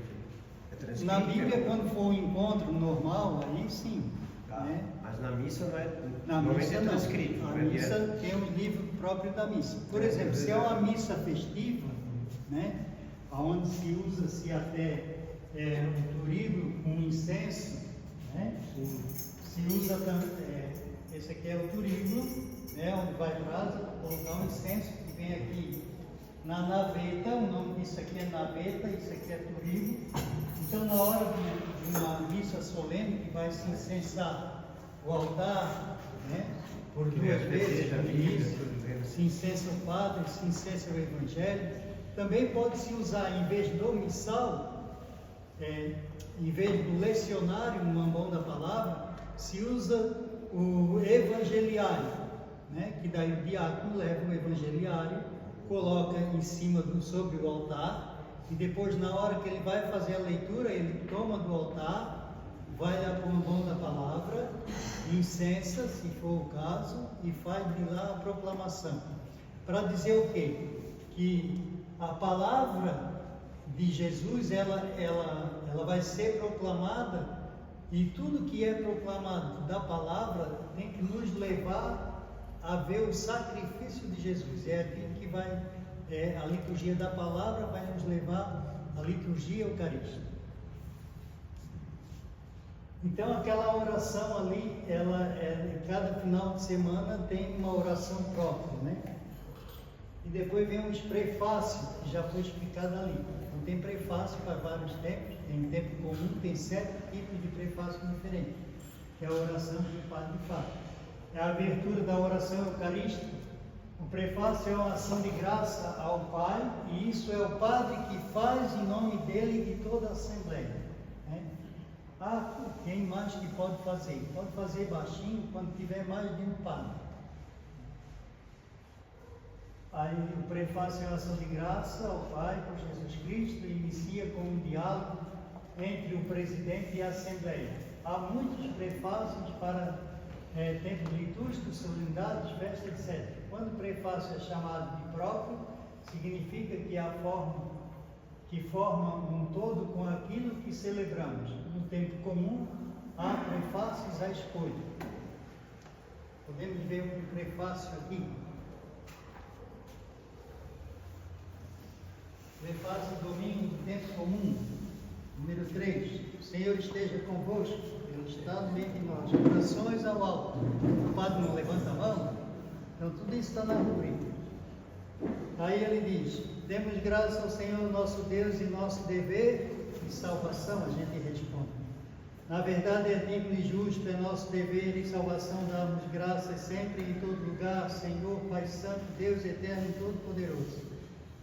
Nós reconhecemos que pertence à vossa imensa glória socorrer a nós mortais com vossa divindade e servir-vos de toda condição mortal como remédio para nos libertar da morte e abrir-nos o caminho da salvação por Cristo nosso Senhor. Amém. E assim continua. Tem vários prefácios aqui. São 6, 7 prefácios diferentes. Logo depois do prefácio, aí nós temos o santo. O santo é um canto que ele é o próprio rito, ele não acompanha o rito, então é necessário cantar o santo, né? Quando não se canta, se reza também. Pode ser rezado. Dia de semana é que não se canta, se reza o santo, né? Santo, Santo, Santo, Senhor Deus do Universo, o céu e a terra proclamam a vossa glória, hosana nas alturas. Bendito que vem em nome do Senhor, hosana nas alturas. Então, a aclamação a Deus 3 vezes, para que reforce no máximo a santidade, e como se disséssemos Deus é santíssimo, ideal seria cantar. Depois vem a oração eucarística, né? É a oferenda. Oferendas, cantando, oferecemos espontaneamente a nossa própria oferta para as necessidades da igreja e da nossa comunidade. Esse aí é o momento em que a gente faz o recolhimento da coleta, né? Ou a coleta daquilo que se tem. Hoje em dia, o que se oferta é dinheiro, né? A moeda em si. Mas antigamente, o que se ofertava? Porco, galinha, né? 1 quilo de farinha, de feijão, porque essa era a moeda, na época da troca era isso. E daí, quando o padre recebia tudo isso, recebia lá o porquinho, entregava lá para o sacristão, recebia as coisas, ele ficava com a mão limpa? Não, mão suja. Por isso que ele tinha que, antes de fazer, oferecer o corpo e o vinho, ele tinha que lavar as mãos. Por isso que vocês veem que o padre, ele purifica as mãos. Aí ficou nesse sentido, como ritual do padre lá purificar as mãos. E na hora que ele purifica, ele pede, né? Senhor, purifica os meus pecados, né? Para que seja totalmente puro e lavado. E assim ele vai pedindo perdão pelos pecados na hora que ele está sendo purificado. Mas da onde que vem esse gesto da purificação? Vem justamente desse tempo em que se recolhia todas as coisas, tinha que lavar a mão para dar depois continuidade ao sacrifício da missa. Neste momento que está sendo preparada a mesa, o altar, com os elementos essenciais, se tem o diácono que prepara, né? Como é que se prepara o altar? Como é que você prepara o almoço na sua casa? Você põe primeiro o prato ou a toalha? Primeiro põe a toalha, por isso que a gente põe corporal. Depois você bota o quê? Os pratos, comida, né? Dispõe a comida na mesa. Então primeiro a gente leva o pão, dispõe ali o pão. Então tudo isso tem uma sequência, né? Então, na hora que se tiver o diácono vai preparar. Olha só, o corporal, por que corporal? Porque vai guardar o corpo de Cristo. Ele é dobrado exatamente assim, não pode ser diferente. Existe até maneira de dobrar isso, né? Dobra-se em 3 vezes, para a direita e para a esquerda. E guarda-se assim. Só se tira daqui para lavar, né? E como é que se lava? Em 3 águas. A primeira, porque se tiver alguma coisa, algum pedacinho ali, aquilo dali é tirado, e aquela água não pode ser jogada em qualquer canto. Ela tem que ser jogada em alguma flor, alguma coisa dentro da igreja. A segunda, aí se tira alguma mancha que tiver e assim por diante. Então veja, caiu alguma coisa aqui, vai ficar aqui se dobrar desse jeito. Não pode chegar lá e pegar, sacudir, né? Como se abre uma toalha, não. O corporal se abre desse jeito, se coloca. Então, se a gente dobrar direitinho na hora de fechar, né? Na hora de fechar, na hora de abrir também vai se abrir exatamente assim. É uma prática, né? Um prazo desse jeito. Que significado tem isso? Jesus Cristo, pode olhar aí no Evangelho, né? Quando ele ressuscitou, os discípulos acharam um lençol dobrado nos pés de onde ele estava. Então, o corporal é dobrado. Dobradinho. Aí o diácono vai lá, ele abre o corporal, ele dispõe a patena, que vai vir a hóstia maior para ser consagrada. Ele coloca o sanguíneo. Por que sanguíneo? Para limpar o cálice do sangue. Isso uma coisa tem a ver com outra, né? Aí ele vai colocar aqui a âmbula com as hóstias que vão ser consagradas, né? As hóstias menores vão ser consagradas. Tá? E depois ele vai colocar no cálice o vinho e a água. Quando é colocado vinho e água, o padre ou o diácono ele faz uma oração em voz baixa, né? Mas ele vai dizer o quê? Pelo mistério deste vinho e desta água, possamos, Senhor, participar da divindade de vosso Filho, que assumiu a nossa humanidade. Esta é a oração que se faz. Então, fazendo essa oração, o padre, então, ele vai oferecer a Deus este sacrifício, né? O pão pode ser de banhado a ouro ou de prata. O ideal mesmo, em todos os momentos, é que ele esteja limpo, né? Se estiver sujo, aí tem que estar limpo, né? Pode ser até de barro. Porque imagina, Jesus naquela época, como é que seria né? Tem tanta gente atrás do graal aí que era de barro. Então o presidente apresenta as ofertas ao Pai. Feito isso, o celebrante lava as mãos. Ele ofereceu, agora ele vem purificar, né? Purificar as mãos. E ele vai dizer, né? Com o sentido de purificação, pois ele pede: lavai o Senhor das minhas faltas e purificai de meus pecados. É claro que não são pecados da mesma forma, né? Daquele perdão dos pecados. Se for um pecado, o padre vai ter que confessar para o outro, ou para o bispo. Depois vem a oração eucarística, que é o centro de toda a celebração. É o ápice, né? É o ponto maior. E ali, quando o padre ele pede o Espírito Santo, né, de joelhos, em silêncio, como sinal de adoração, humildade, penitência, nós participamos dessa consagração. Quem que deve se ajoelhar? Todas as pessoas que puderem, exceto aquele que está celebrando ou co-celebrando. Ou seja, um outro padre. O diácono que está ali, ele não co-celebra, ele é auxiliar. Então tem que se ajoelhar também, a não ser que não possa. Mantendo-se de cabeça inclinada em direção ao altar, mas sempre repetindo assim os gestos e as palavras do Senhor na última ceia, onde o pão e vinho se tornam corpo e sangue, transubstanciação. Não é uma transformação. O sangue agora o vinho deixou de ser vinho e é sangue. Não tem mais gosto de vinho, tem gosto de sangue. Não, ele vai continuar tendo gosto de vinho, cheiro de vinho, sabor de vinho, mas não é vinho. Depois de consagrado, ele é sangue de Cristo. A mesma coisa aquele pãozinho ali, né? Essa Eucaristia. Depois de consagrada, ela não é mais só o pão, ela é corpo de Cristo. Onde é que está o fundamento para isso? Olha aí no milagre do Lanciano, um milagre que aconteceu na Argentina com o Papa Francisco, na época que era o bispo Gregório na Argentina, aconteceu também, né? E daí tem um desdobramento desses milagres da Eucaristia, e você vai ver, um pão daquele ali consagrado virou carne do miocárdio analisado pela NASA.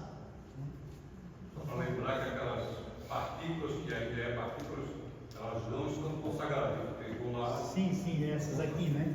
Essas aqui, ela foi pego só para efeito de catequese mesmo, não está consagrada. A oração eucarística, então, é o centro, mantendo a cabeça, claro, que na hora onde o pão e vinho se tornam o corpo e sangue de Cristo. Ele diz: fazer isto em memória de mim. São Paulo disse, né? Todas as vezes que comer desse pão e beber deste vinho, estamos anunciando a morte, portanto, nós estamos ali anunciando que Jesus morreu, nós estamos anunciando a morte e proclamando a sua ressurreição. A ressurreição é proclamada até que ele venha. Porque em Apocalipse diz que ele vai vir, e ele virá, né? Com poder e glória. Ele já falou isso aos seus discípulos também. No ofertório, aqui aparece o verdadeiro ofertório da missão. Então o ofertório não é aquela oferta do dinheiro que a gente coloca né? Muita gente acha que o ofertório é o dinheirinho que a gente dá e coloca lá, o dízimo. Não, isso é a nossa oferta, né? Mas não é o ofertório. Nós estamos oferecendo a Deus o próprio corpo e o próprio sangue de Cristo. Por quê? Porque para oferecer algo a Deus, não pode ser uma coisinha pequena, tem que ser uma coisa grandiosa para oferecer para Deus.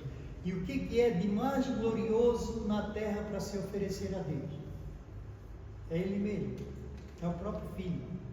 Por isso que se juntar todos os sacrifícios de todos os homens da terra que já nasceram e morreram, dos que ainda vão nascer, não é suficiente a uma gota de Jesus. Não dá para equiparar isso. É por isso que o sacrifício é o corpo do próprio Filho que nós oferecemos. Então, na hora que o padre está consagrando, né, aquelas palavras que às vezes tem gente que diz, pô, o padre já faz tanto tempo a missa, né? Mais de 40 anos e ainda não decorou aquela passagem, né? Que nós dizemos aqui. Isto é o meu corpo, que será entregue por vós, fazer isto em memória de mim. Olha, o padre tem que ler, por que ele tem que ler? E aquilo ali tem uma explicação, porque a palavra que ele está dizendo não é dele, padre, fulano de tal. Ele está assumindo nessa hora em persona Cristo, é Jesus Cristo falando. Por isso que ele tem que ler a palavra de Jesus que foi escrita, isto é o meu corpo. E nessa hora nós devemos olhar para o corpo de Cristo, mesmo ajoelhado, né? E também igualmente de cálice que está com sangue. E nos tornamos um só corpo de Cristo pela ação do Espírito Santo.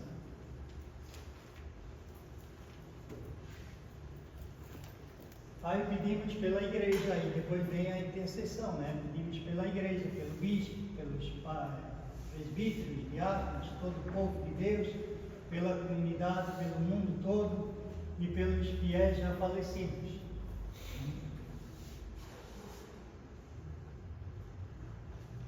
Aí depois vem o fechamento da oração eucarística, que somente o celebrante faz, né?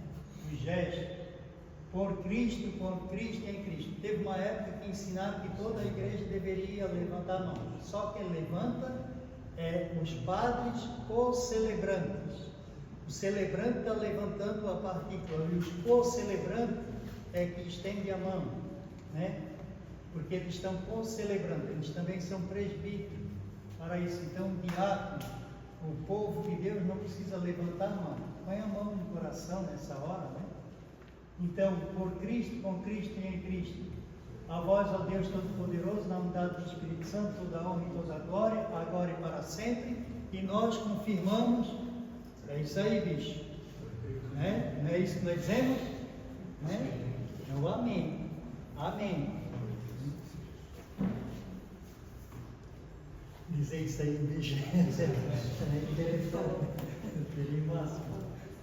aí depois vem o rito da comunhão, né?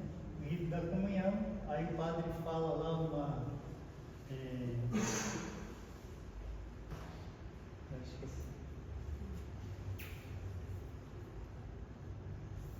Ele pode dizer... agora esqueci o nome técnico, né? Pelo Espírito de Jesus e pela sabedoria do Evangelho, vamos orar junto na oração que o próprio Cristo nos ensinou. Ou ele pode dizer, o Senhor nos comunicou o seu Espírito, como filhos e filhas de Deus, rezemos juntos o Pai Nosso. Aí a gente reza o Pai Nosso, né? Na oração do Pai Nosso a gente pede perdão mais uma vez, a gente diz que quer perdoar, assim como a gente, né, também foi ofendido e assim por diante. Sem o amém no final, né? Tem sempre o amém. Sem o amém. Exatamente. Quando a gente reza o Pai Nosso. A oração do Pai Nosso, depois que se reza na missa, não se diz amém, né? Mas livrai-nos do mal, amém. Quem é esse cara? Mal, amém. Não existe, né? Então, mas livrai-nos do mal. Vamos livrar do mal. Aí o padre, ele vai emendar. Pois vós é o reino, o poder e a glória para sempre. Nas minhas celebrações também emendo isso, né? É para o povo não dizer o amém, não dá tempo de dizer mal amém. Então, aí depois vem a saudação da paz, que também a pandemia deu um cortezinho, porque antes era tão Vai gostoso. voltar ou não vai voltar? Porque era a parte Pois que é, era uma animal, parte se que todo juntava, mundo ficava gostava, todo né? mundo fazia E parte. concretamente era a oportunidade que se tinha de desejar a paz, de abraçar o Se irmão. juntar de mal com alguém. Só que é assim, ó, isso.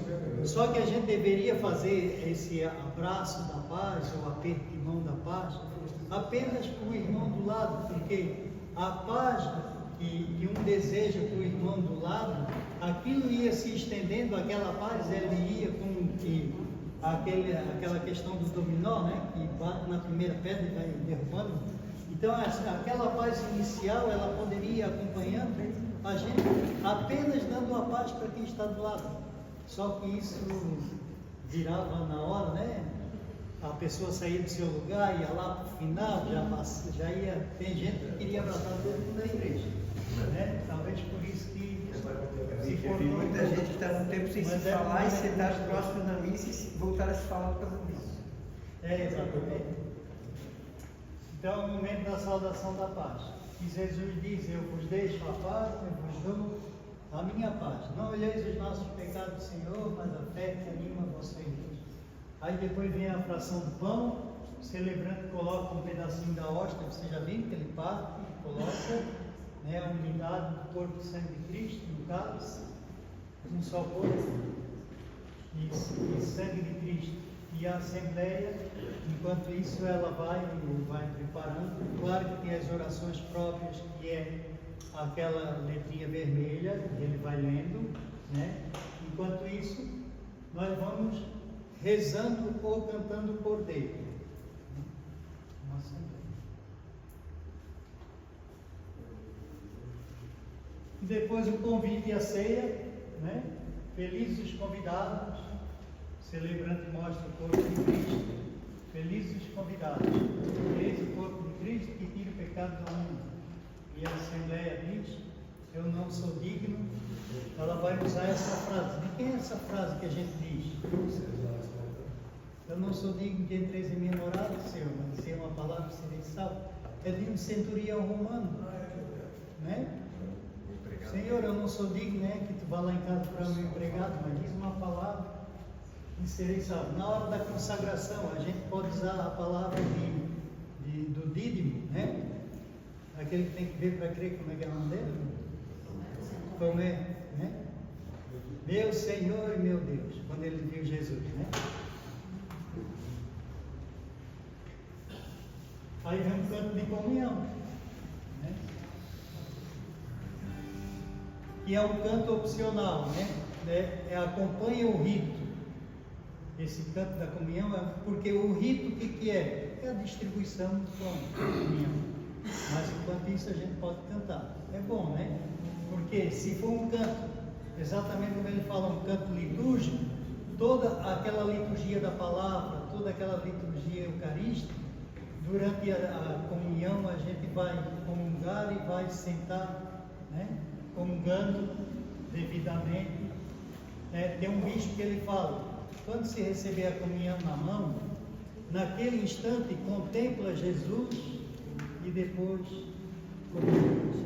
Quer dizer, a gente deve fazer isso na frente de quem está distribuindo, do ministro. Por quê? Tem gente que pega e depois vai oferecer sacrifício no centro de macumba com o corpo de Cristo. Fazer sacrilégio com o corpo de Cristo. Né? Nós estamos vivendo uma época de santonismo muito forte. Tem mulheres por aí que elas deixam para ficarem grávidas 7 meses antes do Natal, para quando chega no Natal, no 7º mês, elas abortarem um filho para sacrifício. É esse trabalho satânico e está existindo muito isso. Então, no nosso meio aqui no Brasil não se fala tanto, né? Mas nos Estados Unidos nós temos. Vamos lá, cantando.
E aqui vai dizer: ao aproximar da mesa eucarística, devemos cantar sempre estendendo a mão esquerda sobre a mão direita e com ela comungarmos, como um sinal de carinho, humildade, santidade e com convicção dizer o amém, né?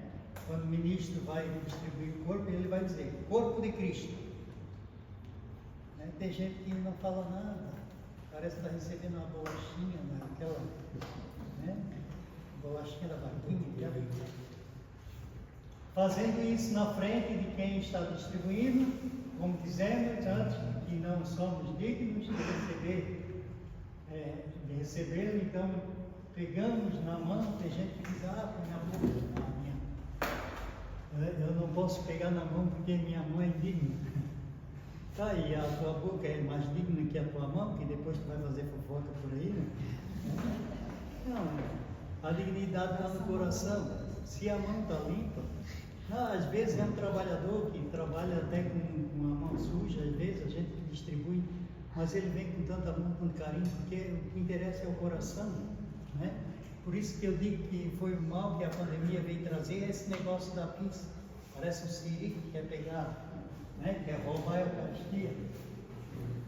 E verificamos que não fica nenhuma partícula e comungamos, pois a língua é mais pecadora que a própria mão. Até parece que eu tinha lido isso. Vamos esclarecer quando, no caso, acontece de a hóstia cair no chão. Teve um dia que a hóstia caiu, quando eu estava dando, eu coloquei o pé assim do lado para proteger. Disseram que eu tinha botado o pé em cima da hóstia. O povo fala que quer, né? Mas daí a gente protege aqui naquele ambiente, ela na hora, se puder, pega ou guarda, né, do ladinho da própria ângula, ou bota na palma da sua mão ali, ou comunga. Eu, sinceramente, se cair uma pipoca no chão, eu como. Por que não vou pegar a hóstia e comer? Eu como. Né? Tem gente, tem pessoas assim que chega e comunga tranquilamente. Mas o problema é verificar se ali não ficou nenhum vestígio de, né, quando cai. Por isso que essas hóstias, quando são feitas, elas são bem compactas. Né? Tem umas ali que se parecem fácil, essa aí não. Quero fazer uma pergunta. Se nós estamos na missa, estamos comungando, e passa já pelo padre, uma pessoa que pega a hóstia, põe na boca, mas não, só se vira e depois tira de volta. O que a gente pode fazer? Tem que chamar a atenção, eu já fiz isso. Eu chamo a atenção da pessoa. E atrás? Teve eu já fui atrás de umas 2 ou 3 vezes. Irmão, tem que comungar agora. Eu, inclusive, eu já dei comunhão com uma pessoa que é autista. Geralmente ele não sabe o que faz. E daí, vem na fila da comunhão, eu não nego. Não estou sabendo se ele fez ou não a primeira Eucaristia. Mas daí ele queria na mão. Não. A mãe dele já instruiu. Dá na boca e daí, porque se... Não, mas tem pessoas que é isso mesmo. Tem pessoas que pegam, levam. Tem senhoras que pegam, levam e depois distribuem para a criança. Que nem primeira Eucaristia, ela não tem nem consciência do que é aquilo. O que vai dar. Então a própria pessoa que está fazendo isso, ela tem menos consciência, tanto quanto a criança. Né? É constrangedor você se levantar do seu lugar e ir atrás da pessoa e pedir, por favor, para que a pessoa comum. É constrangedor. E tem que para quem faz, para a pessoa que não pode fazer isso. Não, eu não me constranjo de fazer, não. Eu não.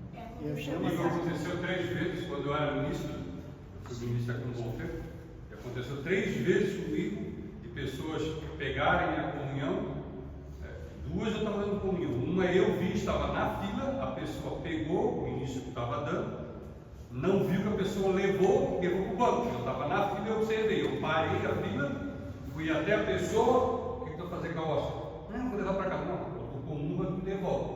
Não vou levar para cá, estou me daqui. Peguei, eu como era ministro, mas não estava servindo. Peguei e levei. Outra vez, uma missa, aquelas missas assim que não aparecem, a gente muda tipo, né? Por exemplo, missa de batismo, missa de diferente. Teve um cara que veio na fila, ele pegou a hóstia e saiu com ela na mão assim, né? Com ela assim. Eu parei da comunhão e fiquei acompanhando ele. Até onde ele foi? Pedi para a pessoa, dá licença um pouquinho que eu vou até lá. Fui até a hóstia, aí estava com ela assim, ó. O que é isso? Dando para as pessoas. não vais comungar, devolve. Aí me devolveu também. Aí os ministros têm um bolsinho aqui, não sei se vocês observaram. Quando cai no chão nesse tipo de situação, a gente guarda no bolso, se não quiser comungar, guarda no bolso para posteriormente dar continuidade. Outra vez também uma mulher que estava na minha fila, é o outro caso, ela pegou a comunhão, dá mais uma para levar para minha filha que está doente em casa. Diz onde é que a tua filha, que eu vou lá levar a comunhão. Ela tomou a comunhão, ela me pediu a comunhão, assim. São os fatos que acontecem, mas tem que ficar. Quem é ministro tem que estar sempre com atenção. Algumas terças atrás, o padre estava dizendo também, a pessoa saiu próximo para passear, ele não deu a próxima hóstia enquanto ele não viu a pessoa comungar. Ficou esperando, assim, foi seguindo, aí a pessoa comungou, ele continuou. É claro que assim, ó, tem certos momentos de retiro, né, com pouca gente, que na hora da celebração até o padre pode fazer um momento de espiritualidade, de querer contemplar com mais tempo, né? E daí, naquele instante, são pessoas assim que, em torno de 10, 15, 20 pessoas no mesmo lugar, ali pode-se fazer até uma dinâmica dessa, mas isso não quer dizer que vai se tornar hábito para se trazer para dentro da missa. Na missa não dá para fazer isso, né? Na missa é comungar. A gente já teve um momento no inicial de perdão, de glória, das leituras, das orações todas, para quando chegar no final saber o que está fazendo, comungar, aí não requer mais nenhum outro momento de tanta E ainda espiritualidade. perguntou quem eu era para ela comungar. Eu falei, não, mas você tem que comungar, moça, você não pode. Ela ia pegando, ela pegou e ia colocando aqui, só que a gente já estava, a Ana estava do meu lado e a Ana falou, olha, Helena, ela não vai comungar, porque ela não era católica, ela era das religiões. E geralmente eles pegam isso para fazer trabalho satânico. Mas te consagrar. E daí ela ficou, quem é você? Eu, por favor, comungue, então eu vou comunicar o padre. E aí ela botou na boca. Deixa eu contar um outro fato. Um dia eu estava chegando na minha Semana Santa. Eu entrei na igreja, 3 pessoas sentadas no último banco da igreja, era o outro padre que tinha. 3 pessoas de branco, na Semana Santa. Eu ligado, agora na época era coordenador, sempre estava ligado. Aí eu olhei, fui no padre, disse, padre, o senhor está vendo aquelas 3 pessoas de branco? Eu disse, o que o senhor acha? Não sei, estão de branco. Não, fica ligado. Eu disse, por quê? Nós estamos na Semana Santa. Mas, padre, provavelmente eles vão vir para a comunhão e vão pegar o hóstia. Tu acha? Eu tenho certeza disso. Olha só o que aconteceu. Casualmente, o padre, na hora antes de entregar a comunhão, ele alertou. Ele disse bem assim, gostaria de falar para vocês que tomarem a comunhão na mão esquerda, ele nunca fazia isso. Naquele dia, que tomarem a comunhão na mão esquerda, pegar e tomar na frente dos ministros. E foi falado para os ministros para ficar ligados. O que aconteceu? Nenhum dos 3 veio tomar comunhão. Foram embora. Eles vieram preparados para pegar a outra. Aí não estava ligado, só tem que estar sempre ligado agora. Muito bem, depois no final eu acrescento um pouco outro fato acontecido aqui na paróquia do lado. Vamos lá. Ação de graça. Após a comunhão, em silêncio, fazemos ação de graça, um momento oportuno para agradecer a Deus. Nunca compreendemos plenamente o que Deus fez por nós e nunca conseguiremos agradecer de modo perfeito. Então agradeça do melhor modo possível, tá? Não geralmente se faz algum canto, mas pode-se fazer um canto de ação de graça. Em alguns momentos se faz depois da comunhão, mas o correto é depois do final, né? E a oração final é a terceira oração presidencial, onde o celebrante se dirige a Deus em forma de pedido, para que sejamos inseridos com a Eucaristia em nossa caminhada diária. Nesse 32º domingo do tempo comum, a oração final, né, que o padre faz, que foi essa daqui, ó. Fortalecidos por esse alimento sagrado, nós vos damos graças, Senhor, e imploramos vossa clemência para que, pelo dom do Espírito Santo, perdure a graça da santidade naqueles que receberam a força do amor. Por Cristo nosso Senhor. Amém. A gente só confirma as orações que o Padre faz por todos nós. E depois é o rito final, é a bênção e a despedida, né? Aí devemos sempre receber a bênção final, traçando o sinal da Santíssima Trindade, ela que é a nossa certeza que fomos acolhidos pelo Pai, Filho e Espírito Santo, e todos devem esperar o celebrante sair do altar, só assim iremos para casa em paz. O correto é, assim como nós já estávamos lá e depois o celebrante entrou, porque ele, por ser o padre, ele é o primeiro a servir, né? Então todos entraram, ele foi lá, depois ele é o primeiro a sair e ele vai acolher. Ele tem o costume de acolher na porta, né? Ou despedir na porta das pessoas. Então, um fato curioso, que não é só com a hóstia consagrada, que isso já é por demais, né? Sacrilégio. Na paróquia vizinha, um dia a menina lá da Pascom estava lá fazendo uns trabalhos fora da igreja, percebeu que alguém entrou por trás, pela porta de trás lá da igreja, na matriz, e não demorou 5 minutos, já saiu de volta com uma sacolinha, alguma coisa dentro. Aí eu disse, o que a mulher foi fazer ali? Aí eles pegaram e foram lá perto do Santíssimo, do Sacrário, tem um jardim interno da igreja. Aí foram lá, alguém pegou um pouco de terra daquela dentro da igreja. Aí o marido dela, que tem um conhecimento aí com o pessoal da Macumba, foi perguntar se tinha alguma coisa dele, né? E daí ele falou, não, é que deve ter alguém com doença, né? E eles pegam a terra mais próxima do sacrário para colocar sobre o corpo da pessoa, que é um trabalho que eles fazem para ela ficar boa. Então por que já não consome a Eucaristia, né? Não vem comungar a Eucaristia, né? Vai pegar terra. Então, por isso que não combina espiritismo com catolicismo. Não combina. Não combina justamente por isso. Porque o que nós acreditamos é na Eucaristia e o que nós celebramos é justamente isso. É o sacrifício que Jesus fez por nós. E nós inserindo nesse sacrifício, né? Celebrando com dignidade, nós estaremos então sendo agradecidos a Deus. Como diz aqui, de forma nenhuma nós vamos poder agradecer a Deus como deve, né? E é isso, acabou a missa. E em paz o Senhor nos acompanhe, é o que diz o diácono como tem, né? E agora um canto final. Vamos cantar um canto final do canto. Geralmente se canta um canto mariano, né?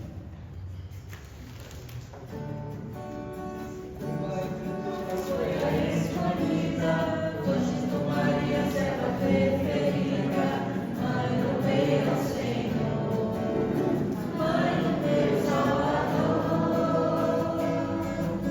Maria, cheia de graça e consolo, venha caminhar com teu povo, nossa mãe sempre será. Maria, cheia de graça e consolo, venha caminhar com teu povo, nossa mãe sempre será. Roga pelos pecadores dessa terra, roga pelo nome que seu Deus espera, Mãe do meu Senhor, Mãe do meu Salvador. Maria, cheia de graça e consolo, venha caminhar com teu povo, nossa mãe sempre será. Maria, cheia de graça e consolo, venha caminhar com teu povo, nossa mãe sempre será.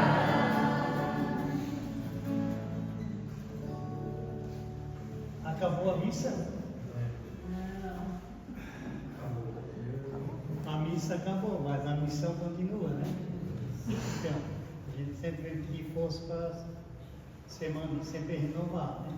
Assim como a gente se alimenta todo dia para o corpo ficar firme, né? A gente descansa todo dia, Então é uma hora da gente se alimentar no corpo e no sangue de Cristo para renovar nossas forças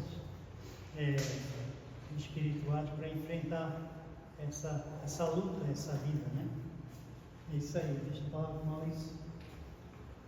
Alguma dúvida? Acrescente alguma coisa?